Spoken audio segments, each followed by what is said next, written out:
Dad, what is the moral of the story of the scorpion and the frog? I get really upset about that story because a lot of people tell that story wrong and it's misleading of the moral of the story because a lot of people say there once was a scorpion looking to get across the river. But the story has a lot more than that everyone leaves out because they don't want to dig deeper into the moral of the story.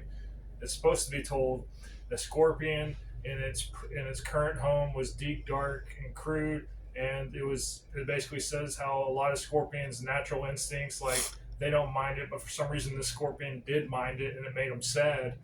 So he wanted to get out of this dark, lonely, dank cave, and he went out looking up and down the river on the side they lived on, and realized that there's no home for him. So then he tries to think maybe on the other side of the river, explaining why he wanted to go on the other side of the river.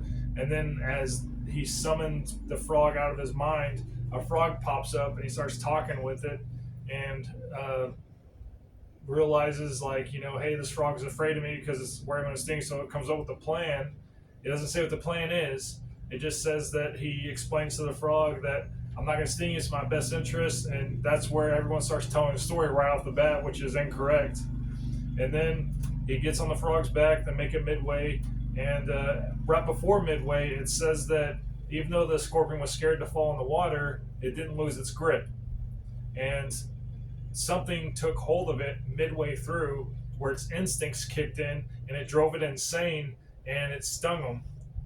My opinion, it saw the other side and realized it was the same as the side they were leaving. It's going to lead to a lonely scorpion living in a dark, lonely cave with no friends, no anything, and it's been around no one, and it has this reputation for having the most poisonous, dangerous stinger, so no one wanted to trust it.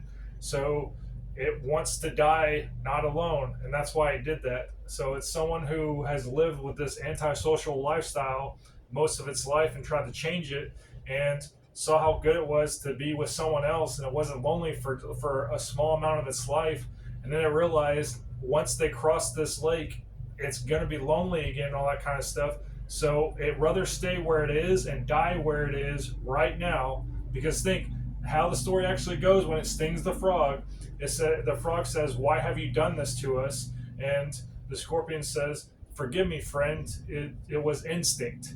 Calls him a friend, and it says in the story that the scorpion never let go, and they sank together in the darkness of the river. So, in my opinion, people who don't understand the full depth of the meaning, they're going to say it in a shallow performance of, oh, a scorpion convinces a frog, and it says, oh, I'm a scorpion, that's why I stung you. It's very simplified, and they take away all the morals of the story. Any depth that the story had, they've taken away by doing that. It's infuriating when they don't say the whole reason why the scorpion was even trying to cross the river. I'm not justifying anything, but if you really think about it, the scorpion and its antisocial behavior becomes unpredictable like humans do. When you're not around people for an extended period of time, no matter how long that is, it changes who you are very gradually. And if you're like that long enough, if you go in a public place, you'll have a panic attack, so forth and so on. That's all this is talking about. It's trying to say the more you shut yourself in, the more likely unpredictable things are going to happen when you're not shut in anymore. That's what it's talking about.